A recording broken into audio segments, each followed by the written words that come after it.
Complex numbers. तो आज से हम लोग मैथ्स 11 शुरू करेंगे। कॉम्प्लेक्स नंबर हम लोग देखेंगे। हमारी कोर्स बुक रहेगी एनसीईआरटी मैथ्स और रैशनलाइज जो हमारे पास है वो रहेगी, और क्लास 1 हम लोग शुरू करते हैं। तो यहाँ पर हम लोग क्या करेंगे, पहले कुछ टॉपिक्स देख लेते हैं रैशनलाइज एनसीईआरटी में। तो टॉपिक्स में हमें सबसे पहले पढ़ना है रिप्रेजेंटेशन ऑफ कॉम्प्लेक्स नंबर्स। उसके बाद अलजेब्रा ऑफ कॉम्प्लेक्स नंबर्स में हमें एडिशन, सब्ट्रैक्शन, मल्टीप्लिकेशन और डिवीजन देखना है। एडिशन, सब्ट्रैक्शन, इन सब में कुछ प्रॉपर्टीज़ भी हैं, जैसे क्लोजर प्रॉपर्टी, कम्यूटेटिव। तो ये सब आप एक बार एनसीईआरटी रीडिंग कर सकते हैं। हम लोग ब्रीफ में आगे बढ़ेंगे। पावर्स ऑफ आयोटा, यहाँ से बहुत इंपॉर्टेंट टॉपिक शुरू होते हैं। पावर्स ऑफ आयोटा, फिर स्क्वायर रूट, आइडेंटिटीज़, मॉड्यूलस और कॉन्जुगेट तो बहुत ही इंपॉर्टेंट है।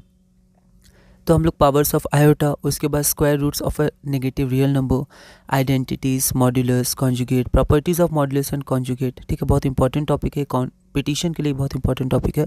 फिर आर्गन प्लेन, पोलर रिप्रेजेंटेशन, ये सब हम लोग देखेंगे। हम लोग क्या करेंगे, क्वेश्चंस पे ज़्यादा से ज़्यादा फोकस करेंगे। एनसीईआरटी के क्वेश्चंस करेंगे, सॉल्व्ड, इन टेक्स्ट, एक्सरसाइज, और मिसलेनियस के भी सॉल्व्ड और इन टेक्स्ट, मतलब सॉल्व्ड और एक्सरसाइज। उसके बाद एनसीईआरटी एग्जाम्पलर के क्वेश्चंस भी हम लोग करेंगे। इसके साथ ही हम लोग JEE Mains previous year questions भी करेंगे। लेकिन मेंस में क्या है, बहुत ज़्यादा डेप्थ कॉन्सेप्ट होता है, स्पेशली मैथ्स में। तो वहाँ पर आपका सर्कल की इक्वेशन और भी रिप्रेजेंटेशन और भी कुछ टॉपिक्स और थ्योरम्स वगैरह होते हैं, पर हम लोग उतना डेप्थ में नहीं जाएंगे। बहुत ही ब्रीफ में जेईई मेंस के प्रीवियस ईयर क्वेश्चंस भी हम लोग देखेंगे, और साथ में हम लोग कुछ जनरल क्वेश्चंस भी देखेंगे। तो हम लोग क्वेश्चंस पे ज़्यादा फोकस करेंगे। सबसे पहले आज हम लोग पढ़ते हैं representation of a complex number. तो यहाँ पर हमारे पास एक इक्वेशन है, मान लेते हैं पी एक्स बराबर एक्स स्क्वायर प्लस 1। अब हमें ज़ीरो फाइंड करना है, तो 10th में हमने किया था पी एक्स इक्वल टू 0, तो X square plus 1 equal to 0। यहाँ पर ए 1 है, बी 0 है और सी 1 है, एक्स नहीं है, कोफिशिएंट 0। अगर हम लोग डिस्क्रिमिनेंट निकालेंगे तो डी बराबर आ जाएगा -4 और डी लेस देन 0। तो P X has no real roots. Class 10 तक हमने यहाँ किया था। अब अगर डी लेस देन 0 है तो आगे हम लोग क्या करेंगे, अगर हम लोग चाहें तो हम लोग -b प्लस √d/2 है, -b माइनस √d/2 है। ठीक है, तो इस फार्मूला, क्वाड्रेटिक फार्मूला से हम लोग यहाँ पर रूट्स निकाल सकते हैं। लेकिन यहाँ पर रूट -4 आ जाएगा, और हमने 10 तक नहीं पढ़ा था, क्योंकि रूट के अंदर हमेशा पॉजिटिव वैल्यू आनी चाहिए। हम लोग नॉन निगेटिव बोल सकते हैं, क्योंकि 0 भी आ सकता है। तो x is not equal to या not an element of R representation set में हमने देखा है। तो square root of every real number is non negative. ठीक है, तो कोई भी रियल नंबर का अगर हम स्क्वायर रूट रखेंगे तो वो निगेटिव कभी नहीं आएगा, नॉन निगेटिव होगा। अब हम लोग कॉम्प्लेक्स नंबर्स यहीं से शुरू करते हैं। मान लेते हैं जो रूट -1 है वो आयोटा है, तो आयोटा के सिंबल से इसको आई लिखते हैं, आयोटा पढ़ते हैं, इससे हम लोग रिप्रेजेंट करते हैं। तो आई बराबर √(-1) और आई स्क्वायर इज इक्वल टू -1 हो जाएगा, स्क्वायर किया। ये सबसे इंपॉर्टेंट है। अब यहाँ पर फिर से वो इक्वेशन को हम लोग सॉल्व करते हैं, पी एक्स बराबर एक्स स्क्वायर प्लस 1, तो P X is equal to 0। इस बार हम लोग क्या करते हैं, इसको राइट हैंड साइड ले चलते हैं। तो X square is equal to -1, so X is equal to plus minus √(-1), और √(-1) हम लोग आई से रिप्रेजेंट किए थे, तो प्लस माइनस आयोटा। तो यहाँ पर एक्स स्क्वायर हो तो आपके दो रूट्स या जीरोज निकल जाएंगे। Plus minus iota is the solution of P x, plus iota और माइनस आयोटा। तो यहाँ पर हम देखते हैं कॉम्प्लेक्स नंबर क्या होता है। A number of the form a plus iota B या a प्लस बी आयोटा, दो तरह से आप चाहें तो इसको लिख सकते हैं। a प्लस आयोटा भी लिख सकते हैं या a प्लस बी आयोटा लिख सकते हैं। जैसे आप 2 प्लस आयोटा 3 भी लिख सकते हैं या 2 प्लस 3 आयोटा भी लिख सकते हैं। ठीक है, पर ज़्यादा कॉमन होता है a प्लस बी आयोटा। ठीक है, जैसे 2 प्लस 3 आयोटा, पर दोनों हम लोग लिख सकते हैं। ठीक है, एनसीईआरटी में आप देख लीजिएगा, कई जगह पे आपका ये लिखा हुआ है और आगे कुछ जगह पे आप लोग का 3 आयोटा भी लिखा है, 2 प्लस 3 आयोटा ऐसे करके। तो हम लोग जो बाद वाली रिप्रेजेंटेशन है 2 प्लस 3 आयोटा मतलब a प्लस बी आयोटा, उसको थोड़ा रेफर करेंगे, बाकी आप देख सकते हैं। A number of the form a plus B iota और a प्लस आयोटा बी और a plus B iota where a and b are real number. तो ये जो a और b हैं वो तो आपके रियल नंबर होंगे, इस आई के कारण ये आपका कॉम्प्लेक्स होगा।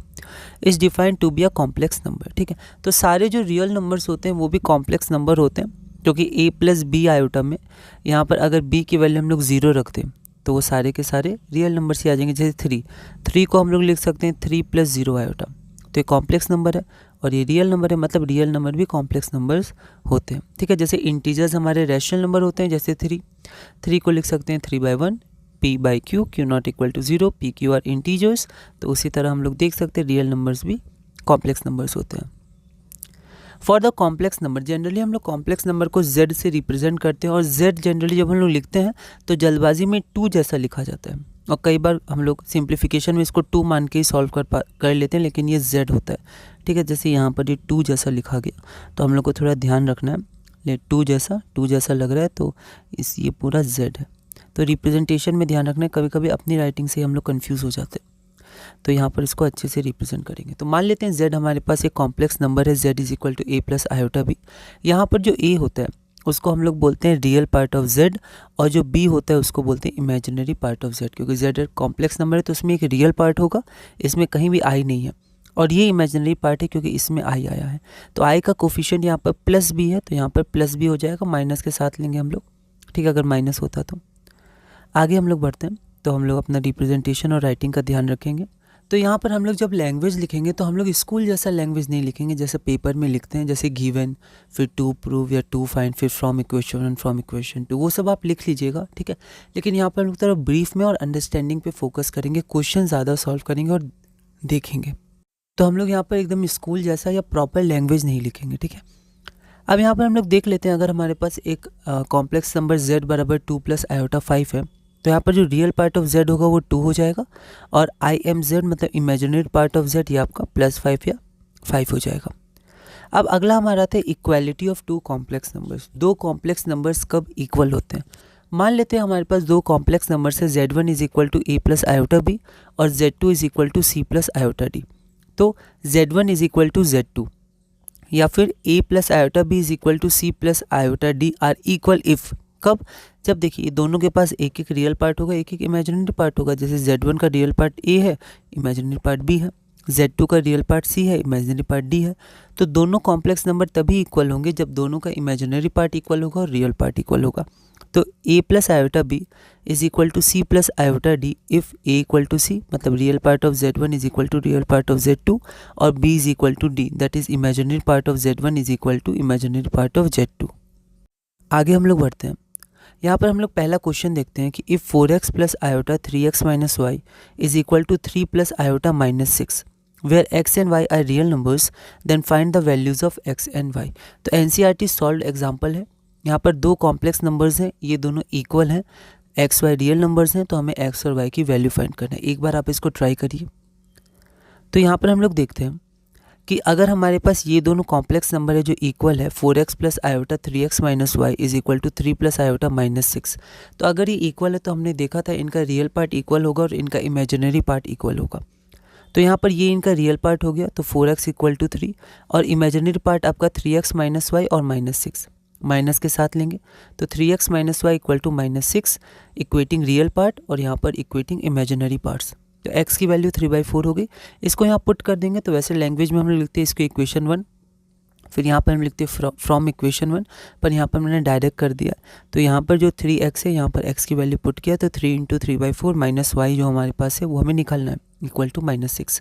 इसके बाद सॉल्व किया तो 33/4, ठीक है। तो यहाँ पर लैंग्वेज हम लोग एग्जाम की तरह से नहीं देखेंगे, मैंने ऐसे ही जनरल लैंग्वेज में बताऊँगा। बाकी from equation 1, given, to prove या टू फाइंड, है ना, ये सब आप लिख सकते हैं। ब्रैकेट में आपने क्यों लिखा, since iota square equal to -1, ऐसे करके आप लिख सकते हैं। अगला हमारे पास क्वेश्चन है express each of the following complex numbers in the form a plus iota b। तो a प्लस आयोटा b के फॉर्म में हमें ये रिप्रेजेंट करना है। बोर्ड के लिए इंपॉर्टेंट क्वेश्चन होता है, मतलब स्कूल के एग्जाम्स के लिए इंपॉर्टेंट क्वेश्चन ये होता है, ठीक है। NCERT का क्वेश्चन है एक्सरसाइजेस का, एक बार आप इस क्वेश्चन को ट्राई करिए। तो यहाँ पर हम लोग एक एक करके इसको देखते हैं। हमारे पास है 5 आयोटा इंटू -3/5 आयोटा, तो 5 इंटू -3/5 और i इंटू आई स्क्वायर हो जाएगा। तो यहाँ पर 5 कैंसिल होगा, कैंसिल करके हम लोग दिखाएंगे नहीं, तो यहाँ पर आ जाएगा -3 इंटू आयोटा स्क्वायर -1 होता है, तो यहाँ पर आपका 3 हो जाएगा, ठीक है। लेकिन अभी ये फाइनल आंसर नहीं है, आप ध्यान रखिएगा। क्वेश्चन क्या है, रिप्रेजेंट करना है a प्लस आयोटा b में, तो आप 3 को लिख सकते हैं 3 + 0 आयोटा, है ना, क्योंकि रियल नंबर्स भी कॉम्प्लेक्स नंबर्स होते हैं जिनका इमेजिनरी पार्ट 0 होता है। तो ये आपका 3 + 0 आयोटा, ये आपका आंसर हो जाएगा। कई बार जल्दबाजी में हम लोग इसी को लिख के छोड़ देते हैं, क्योंकि जनरली 10 तक अभी हम लोग ऐसे ही करते थे, आंसर आता था 3, 4 कुछ भी, तो ऐसे करके आगे बढ़ जाते थे। लेकिन यहाँ पर हमें क्वेश्चन में ध्यान रखना है, यहाँ हमें इस फॉर्म में रिप्रेजेंट करना है। अगला हमारे पास सेकेंड है 3 into 7 plus iota 7 plus iota 7 plus iota 7। कई बार क्या होता है कि हम लोग क्वेश्चन ही गलत उतार लेते हैं या फिर प्लस माइनस में दिक्कत करते हैं, तो यहाँ में ध्यान रखना है। यहाँ पर बस हम लोग इंटू कर देंगे, जैसे करते हैं 3 × 7 11, सॉरी 3 × 7 21 और 3 × 7 21 आयोटा प्लस आयोटा 21। यहाँ पर आयोटा इंटू 7 आयोटा 7 और यहाँ पर iota into iota iota square और यहाँ पर 7 आ जाएगा। उसके बाद यहाँ पर हम लोग थोड़ा और सिंप्लीफाई करेंगे। यहाँ देखिए आयोटा 21 आयोटा 7, तो आयोटा और 21 + 7 28, आयोटा स्क्वायर -1 होता है तो ये -7 हो जाएगा। फिर 21 - 7 = 14, तो 14 + आयोटा 28, तो यहाँ पर ये हो जाएगा 14 + 28 आयोटा। आप कोई भी फॉर्म लिख सकते हैं, कोई दिक्कत नहीं है। थर्ड हमारे पास है 1 + आयोटा माइनस, फिर -1 + 6 आयोटा। साइन का ध्यान रखना है, तो ये 1 - आयोटा ब्रैकेट हटाया, माइनस इंटू माइनस प्लस और माइनस इंटू प्लस माइनस। यहाँ पर बस हमें 1 + 1 2 कर देना है और माइनस आ जाएगा आपका कॉमन। आयोटा भी आप कॉमन ले सकते हैं या डायरेक्ट आप लिख सकते हैं -1 और -6, तो माइनस माइनस या माइनस होगा, इंटू नहीं है ना तो प्लस नहीं होगा, तो माइनस माइनस माइनस 6 + 1 1 में जोड़ देंगे 7, तो 2 - 7 आयोटा। अगला हमारे पास है 1/5 + 2/5 आयोटा -4 + 5/2 आयोटा। तो यहाँ पर फिर ब्रैकेट हटाएंगे, तो minus into plus minus, minus into plus minus, तो 1/5 + 2/5 आयोटा -4 - 5/2 आयोटा। यहाँ पर जो हमारे पास बिना आयोटा के मतलब 1/5 और -4, ठीक है, इसको यहाँ ले लिया ब्रैकेट में, और जो आयोटा के साथ था उसमें आयोटा कॉमन लेके 2/5 - 5/2। इसको सिंपल हम लोग जो रियल नंबर्स फ्रैक्शंस को जैसे सॉल्व करते हैं वैसे हम लोग सॉल्व कर देंगे। तो यहाँ पर आ जाएगा -19/5 और इस माइनस को हम लोग यहाँ लिख देंगे, ठीक है, तो -21/10। ध्यान रखना यहाँ 10 था तो यहाँ 10 लिखेंगे आयोटा। कई बार लास्ट में दिक्कत हो जाती है ना, गलत लिख देते हैं पूरा सॉल्व करने के बाद, तो हमारा ये आंसर हो जाएगा -19/5 -21/10 आयोटा। अगला हमारे पास ये है क्वेश्चन, ध्यान से क्वेश्चन हम लोग उतारेंगे। बस अब हमें इसे सॉल्व करना है। ब्रैकेट हटाया तो 1/3 + 7/3 आयोटा। अब मैं आयोटा पीछे लिख रहा हूँ, ऐसे भी लिख सकते हैं, प्लस प्लस है यहाँ पर तो सेम साइन आ जाएगा, +4 + 1/3 iota, minus into minus plus, minus into plus minus, तो +4/3 माइनस आयोटा। अब यहाँ पर क्योंकि ये इक्वेशन नहीं है तो हम इम्प्लाइज नहीं डालेंगे, इसको हम लोग सॉल्व कर रहे हैं तो इक्वल टू ही डालेंगे। तो यहाँ पर 1/3 + 4 तो 13/3 + 8/3 आयोटा, इसको हमने सॉल्व किया और यहाँ पर माइनस आयोटा आ जाएगा, ठीक है। तो हमने इसको और हमने इसको सॉल्व किया तो 13/3 आया और 7/3 आयोटा, 1/3 आयोटा सॉल्व किया तो 8/3 आयोटा आया और यहाँ से हमने 4/3 और माइनस आयोटा को यहाँ उतार लिया। इसके बाद हम लोग क्या करेंगे, इसको सॉल्व करेंगे तो 13 प्लस अच्छा इसको नहीं क्योंकि आयोटा के साथ है, तो 4/3 और 13/3 तो 17/3 और यहाँ से आयोटा आ जाएगा 8 और -3 तो 5, तो 5/3 आयोटा ये हमारा आंसर हो जाएगा। तो इसी के साथ हमने क्लास नंबर 1 पूरा किया और क्लास नंबर 1 में कुछ बेसिक क्वेश्चंस हमने देखे। अगली वीडियो में क्लास नंबर 2 में हम लोग और आगे बढ़ेंगे, इसको देखेंगे। वैसे इसमें थोड़ा आइडेंटिटी का यूज़ होगा जो हमें आगे पढ़ना है, पर फिर भी एक बार आप इसको ट्राई करिएगा, अच्छा क्वेश्चन है। एनसीईआरटी सॉल्व मिसलेनियस क्वेश्चन है, थोड़ा लेंदी है तो आपको थोड़ा ध्यान रखना है साइन में। तो इस वीडियो में हमने क्लास नंबर 1 पूरा किया और क्वेश्चन नंबर 2 तक हमने कंप्लीट किया।